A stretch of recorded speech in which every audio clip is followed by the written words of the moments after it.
Kami akan menempatkan area-area yang sementara ini kita cermati area yang rawan. Ya kita tempatkan ada kepolisian, ada TNI, dua juga nanti TNI juga. Masa sih nggak ada sipil yang jago, yang bisa kamu ke sana, bisa lah. Saya kan bisa juga kan kelihatan lebih tegas dari polisi dan tentara kan. Bahwa di situ sudah dijabarkan juga diatur TNI harus netral. Ya. Sudah pernah ada PLT Gubernur Aceh dari TNI dan PLT Gubernur Sulawesi Barat dari Polri.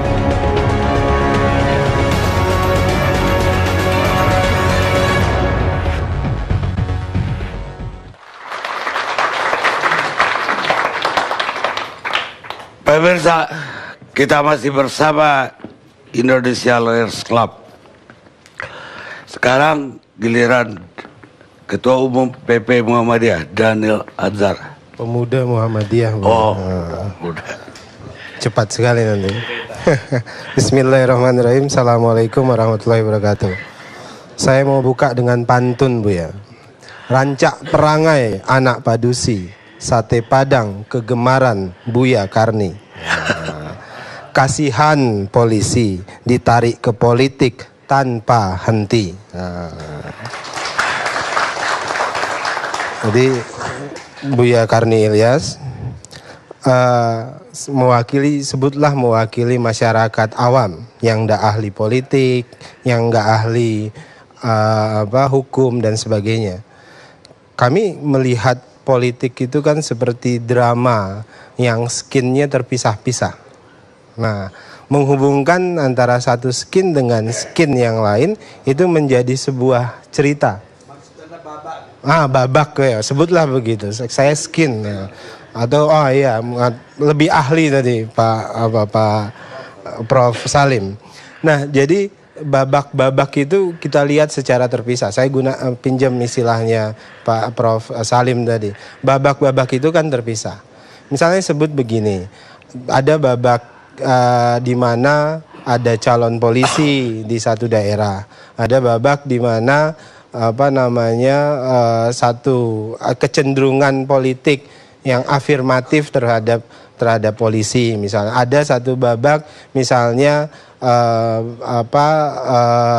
sebutlah tadi disebutkan Bang Fadli, misalnya ada institusi yang tidak netral di satu sisi.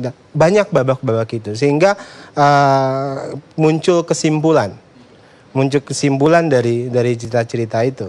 Nah, kita melihat apa yang disampaikan oleh Pak Menteri Dalam Negeri itu menjadi seperti cerita upaya menarik polisi pada politik kembali. Atau sebutlah tadi istilah Buya Karni ada dui fungsi, atau istilah yang paling tepat ada multifungsi. Sebenarnya tepat tadi disampaikan oleh Bung Haris bahwasannya kasihan sebenarnya polisi, upaya polisi untuk memperbaiki diri, tapi kemudian destruksi politik nggak berhenti-berhenti. Ada destruksi politik yang tidak berhenti-henti, seolah-olah ingin menggunakan kekuatan polisi untuk kepentingan politik mereka. Nah, ini yang tidak bisa dielakkan. Perspektif sebenarnya kan tidak bisa dielakkan karena ada babak-babak cerita yang berbeda-beda itu yang bisa dihubungkan satu dengan yang lain. Kemudian yang kedua, Buya Karni, saya melihat tadi ada perdebatan hukum yang intens di forum ini. Tapi kita bernegara di negara yang punya ciri negara yang adabnya tinggi, itu tentu punya ciri utama, itu bukan sekedar berpijak pada konstitusi, tapi ada pijakan yang jauh lebih penting selain konstitusi, yaitu etika. Kalau dalam bahasa agama, Rasul menyebut beragama itu bukan tentang syariat saja. Ketika Rasul ditanya, "Mad-din ya Rasul, agama itu apa?" Rasul jawabnya, "Ad-din husnul khuluq." Agama itu adalah akhlak yang baik. Atau akhlak kita kaitkan dengan etik. Nah, etik kemudian yang untuk menghindarkan banyak kecurigaan, punya sakwa sangka dan sebagainya, itu penting. Karena tadi babak-babak itu tadi yang kemudian memunculkan sakwa sangka di depan publik. publik penuh sakwa sangka kepada polisi, publik punya sakwa sangka kepada partai politik tertentu. Nah itu tidak sehat menurut saya. Apalagi kemudian misalnya tadi Pak Mensesnek kan sudah menyatakan belum ada laporan tuh kepada Pak Presiden terkait dengan usulan ini. Bahkan sekarang akan dilemparkan ke Pak Menko Polhukam. Nah saya melihat kok seolah-olah kabinet Pak Jokowi hari ini kok jadi banyak seolah-olah seperti banyak tuan. Jadi Pak Jokowi tidak menjadi tuan yang tunggal dalam kepemimpinan beliau hari ini. Nah, ini yang kita khawatirkan gitu. Jadi dugaan-dugaan itu kan sulit dinafikkan dari persepsi publik. Nah, ini penting untuk menghindari dugaan-dugaan itu. Kan ada baiknya kalau ada potensi-potensi seperti itu ya mending dihindari. Nah, yang berikutnya Buya Karni, kalau kemudian argumentasi dan logika yang digunakan oleh Pak Mendagri misalnya terkait dengan kenapa harus polisi, karena ada potensi kerawanan, ketertiban dan keamanan. Loh, kalau publik atau saya nanti pakai logika sama dengan Pak Mendagri misalnya, karena ada potensi kerawanan ketertiban jelang 2018 dan 2019 di Indonesia secara nasional, maka penting agaknya Pak Jokowi untuk mengganti Mendagri dari polisi, misalnya gitu. Kan tidak salah logika itu kalau dipakai logika itu.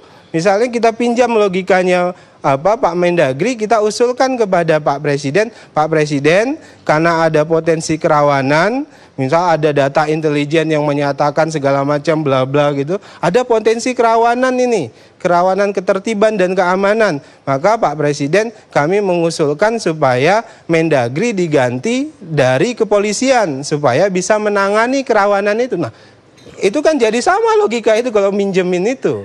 Jadi maksud saya, jadi hati-hati. Nanti ada orang, mungkin Bang Fadli akan pikir lagi, oh karena secara nasional kita butuh yang lebih besar, Presiden diganti dengan polisi juga. Nah ini kan jadi kacau kalau pakai logika begitu. Gitu maksud saya, ini masalah penalaran, Pak.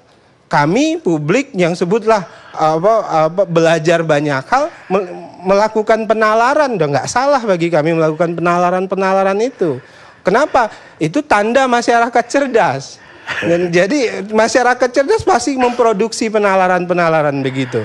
Nah, bagian yang terakhir Buya Karni, hati-hati juga menurut saya kalau benar misalnya ini belum diketahui bahkan belum disampaikan kepada Pak Jokowi. Bagi saya yang dirugikan di sini, di wacana ini atau di usulan ini adalah dua pihak. Pertama adalah kepolisian sendiri. Itu dirugikan karena kemudian seolah-olah diseret-seret pada ruang debat publik yang dalam tanda kutip politis. Yang kedua yang dirugikan itu adalah Pak Jokowi sendiri. Kalau dilihat misalnya dari debat publik terkait dengan ini, itu rata-rata tidak bersepakat dengan wacana itu. Saya berani mengatakan seperti itu. Nah jadi ini penting, saya harus diperhatikan bahwasannya penalaran publik itu harus selalu disehatkan. Jangan kemudian diabaikan tuh penalaran-penalaran publik. Jadi saya seringkali menggunakan tolong dong, publik itu jangan dihina nalarnya. Karena publik yang demokrasinya yang sudah matang dan tumbuh secara perlahan butuh penalaran yang sehat. Kurang lebihnya saya mohon maaf. Wassalamualaikum warahmatullahi wabarakatuh. Waalaikumsalam.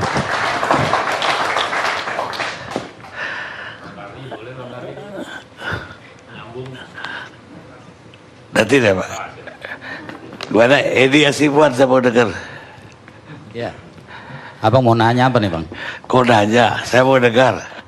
Ya, sebetulnya kalau kita lihat apa yang terjadi saat ini, kalau menurut pandangan kami adalah merupakan dinamika demokrasi ya. Ini Direktur Eksekutif Lemkapi ya? Apa itu maksudnya? Lembaga Kajian Strategis Kepolisian Indonesia. Jadi memang lembaga ini banyak melakukan penelitian dan kajian-kajian terhadap kebijakan kepolisian. Mungkin salah satunya adalah masalah ini banyak kami sorot dan juga banyak menjadi perhatian kami menyangkut masalah keamanan. Ya, dan juga kebijakan keamanan tentunya. Ya, silakan terus. Ya, sebetulnya kalau kita lihat ya, memang apalagi tadi disampaikan Pak Arif, kita juga bingung. Ini berita jadi apa luar biasa, apa namanya, besar ya, jadinya ya, dampaknya besar ya. Termasuk misalnya Pak Mendagri juga kemarin sampai menjelaskan berkali-kali. Bahkan kita bangga juga hari ini ada Pak Fadlijon hadir di sini, banyak kita dengarkan penjelasannya kemarin di berbagai media massa ya. Pertama, kita memang agak bingung juga kemarin itu setelah misalnya melihat tiba-tiba berita ini muncul, padahal memang tidak ada penjelasan dari Mabes Polri ya secara resmi. Kemudian belakangan terus bertambah besar. Bahkan sebetulnya kalau menurut pandangan kami tadi juga Pak Sisno menyampaikan atau Pak Granat, Pak Henry juga menyampaikan. Pak Henry, iya, menyampaikan sebetulnya di sini ini muncul sebetulnya karena ada rasa ketakutan sebetulnya, ada rasa curiga sebetulnya dari berbagai mungkin politisi yang akhirnya masalah ini jadi apa? Jadi membesar ya, jadi menjadi perhatian masyarakat ya. Seolah-olah di sini ada yang mau mau digolkan, ada misi-misi mau dimainkan seperti itu.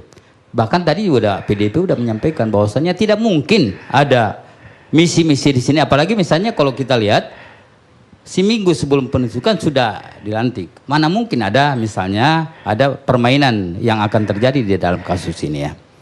Jadi sebetulnya kalau misalnya ada pun misalnya pengajuan untuk calon-calon penjabat kepala daerah misalnya dari polisi, sebetulnya tidak ada masalah karena memang regulasi juga tidak melarang soal ini.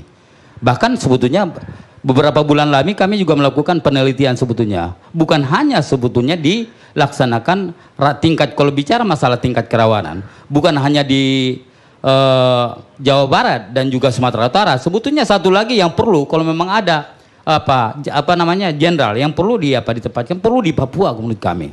Itu bisa nanti diambil dari TNI atau Polri, terserah. Saya kira siapapun juga kalau memang itu menyangkut masalah tingkat kerawanan, menyangkut masalah keamanan negara, saya kira itu menjadi penting untuk kita semua.